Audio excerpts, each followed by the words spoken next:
Hey guys, today we're back with another review, and today on the channel we'll be reviewing the Smith & Wesson M&P Metal 2.0 and the Gemtec Lunar 9mm suppressor. Stay tuned for this one.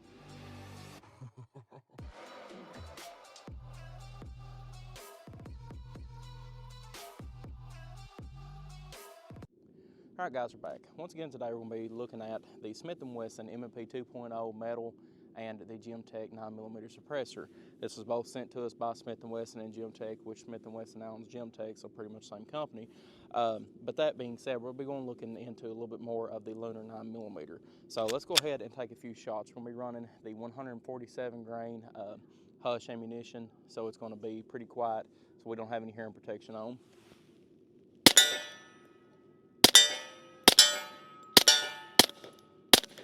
Yeah, let's take a few shots into the berm just so we can hear what it sounds like with that full can on it.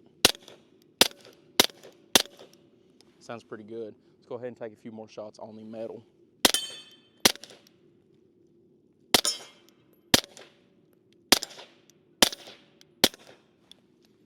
Alrighty. So, some initial thoughts on it. And I'm just being straight up honest with you. Whenever it comes to 9mm cans, you have to do something a little bit crazy for it to sound superior good over another 9mm can. You might hear a little decibel or two difference between them, but that being said as well, this is not one of them, in my opinion, that's going to be setting the mark on anything crazy or, you know, whatever it is. It is a good 9mm can. Plus, too, you can change it from a short length, which is right here, to a long length, which we'll do that here in a second as well.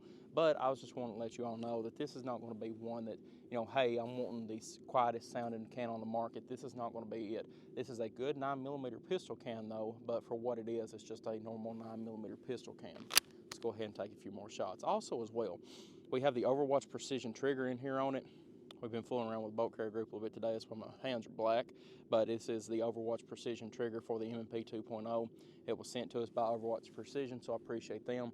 But in my honest opinion, the way that I shoot my guns, I'm having a little bit of problems with it because whenever I insert my finger here, make sure we're unloaded here, which I know we are, but there we go. So whenever I insert my finger here, I'm rubbing the sides of the wall first before I can index off of the trigger safety. So whenever I'm trying to pull the trigger's not wanting to go off until I actually fully take my finger off of it. So by all, great trigger overall though.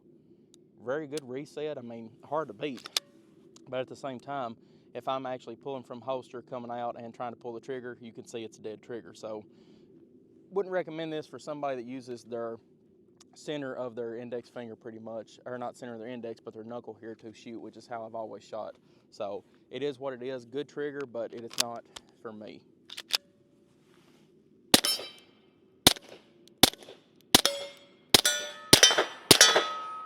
Woo! Okay, them was some subsonic rounds there.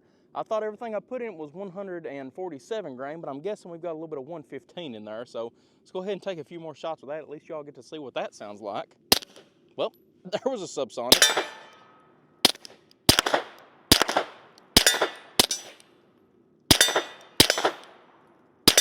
God, that trigger, it's hard for me to even get it reset, but yeah, I know, because I'm trying to pull it, and whenever I'm pulling as hard as I can to try and get that through, it's like pulling it every single time. So, guys, I just can't say I like this trigger. It might be for you, but for me, where I shoot with my index, or the knuckle with my index finger, I don't like it at all. But not saying it's a bad trigger, but it's just not for me. So, as you all could hear there a little bit, we had some supersonics mixed in there. It's good and cold here in Kentucky, about 22 degrees, so I'm trying to warm up my hand a little bit, but you know, it's going to be loud anytime you have supersonic ammunition in there, but it still is not worse or bad enough to have my ears ring or anything like that. So, pretty interesting can. But overall, guys, it's a great looking pistol. And also as well, we have the C&H Precision optic that is made just for the Smith & Wesson M&P. So, thank you to C&H for sending it to us for the review. Very good looking optic. Pretty high deck height, but I can still use I think I can. Yeah, I can still use my backup iron sights through this. So it is a very slim line. It's kind of like I guess about the same size as like an RMSC type of footprint, but it does pretty good. Can't complain too much on that. So let's go ahead and take a few more shots and see if I can actually get this trigger to run halfway decent.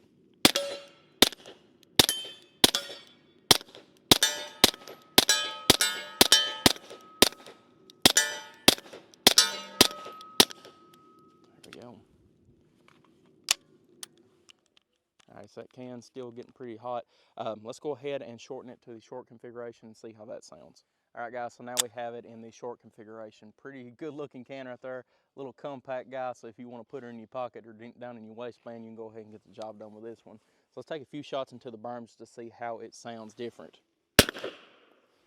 Well, we have a failure. It looks like a double feed and a half, so let's go ahead and get this fixed real quick.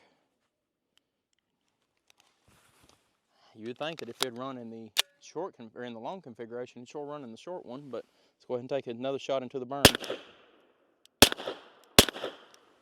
So as you can tell, that's a lot louder. You still don't have that pow that hurts your ears and all that other stuff, but you know, you're going to get this, so it is what it is. Let's go ahead and take a few shots on the steel.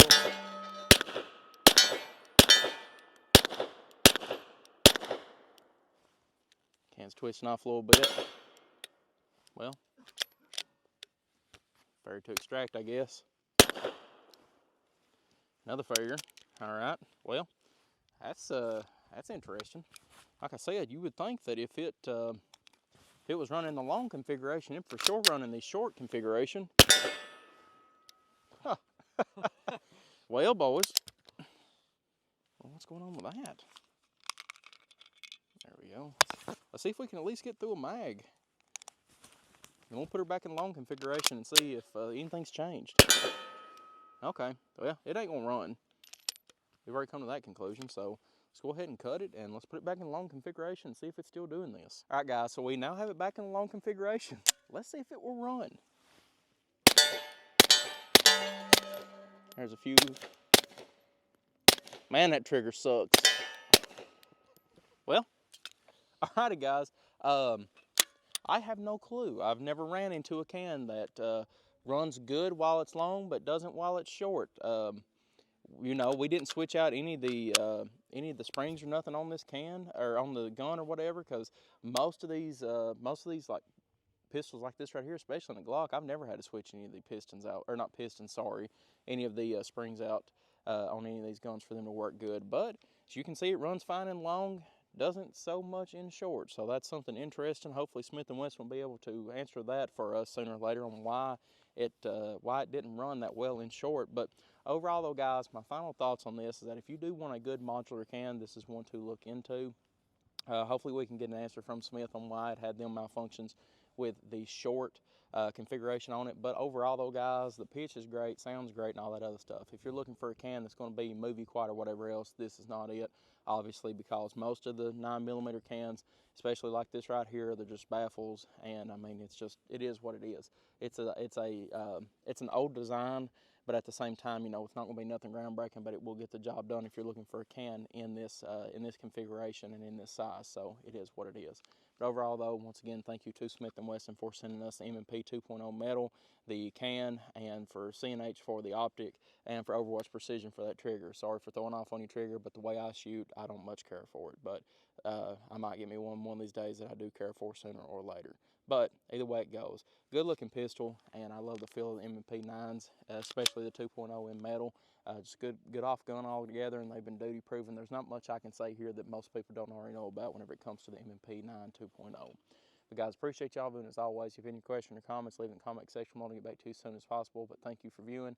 Like and subscribe for more gun reviews, and I'll see y'all in the next video.